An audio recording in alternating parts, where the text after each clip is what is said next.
Task force లో ఒక breaking news అంతోంది Vijayawada నుంచి. న్యూ జీజీహెచ్ లో సిబ్బంది నిర్లక్ష్యంగా ప్రవర్తించారు. పేషెంట్ కాలు తొలగించి బయటపడేశారు సిబ్బంది. మనిషి కాలుని కుక్క పీక్కుతింది. ఆ దృశ్యమే మీరు స్క్రీన్ పైన చూస్తున్నారు.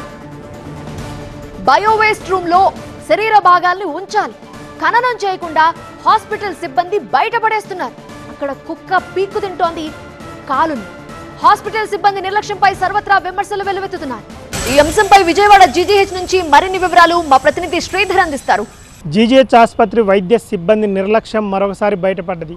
ఇక్కడ చూసుకోవచ్చు, బయోవేస్ట్ వేయాల్సిన రూమ్లో అంటే ఇక్కడ ఆపరేషన్ చేసి తీసివేసిన కాళ్ళు, చేతులు లాంటి శరీర భాగాలు ఇక్కడ బయోవేస్ట్లో వేస్తారు. ఆ బయోవేస్ట్లో వేసినటువంటి శరీర భాగాలని ఏ రోజుకు ఆ రోజు పూడ్చిపెట్టాలి. కానీ ఇక్కడ వైద్య సిబ్బంది నిర్లక్ష్యం, అదేవిధంగా ఇక్కడ పనిచేస్తున్నటువంటి సిబ్బంది నిర్లక్ష్యం వల్ల ఈ బయోవేస్ట్ రూమ్లో ఉన్నటువంటి ఒక మనిషి కాలుని కుక్క తీసుకొని పోయి పీక్క తిన్న పరిస్థితులు నెలకొన్నాయి. ఈరోజు సాయంత్రం దాదాపు 7 గంటల సమయంలో ఇక్కడ బయోవేస్ట్ రూమ్ నుంచి ఒక కాలుని, మనిషి కాలుని కుక్క తీసుకెళ్ళి అక్కడ పక్కన ఉన్నటువంటి ఆక్సిజన్ ప్లాంట్ వద్దకి తీసుకెళ్ళి అక్కడ పీక్కు తిన్న పరిస్థితులు నెలకొన్నాయి. ఇక్కడ ఉన్నటువంటి రోగులు, అంటే వైద్యం కోసం వచ్చినటువంటి రోగులు ఒక్కసారిగా ఆ ఘటనను చూసి భయపడాల్సిన పరిస్థితులు నెలకొన్నాయి.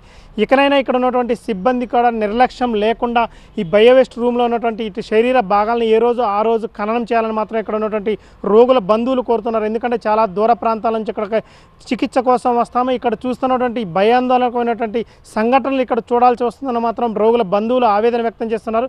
ఇకనైనా ఇక్కడ ఉన్నటువంటి సిబ్బంది నిర్లక్ష్యం వహించకుండా ఇక్కడ ఉన్నటువంటి శరీర భాగాలను ఏ రోజు ఆ రోజు ఖననం చేయాలని మాత్రం వారు కోరుతున్నారు. వీడియో జర్నలిస్ట్ నరసింహతో శ్రీధర్, TV9 విజయవాడ నుంచి.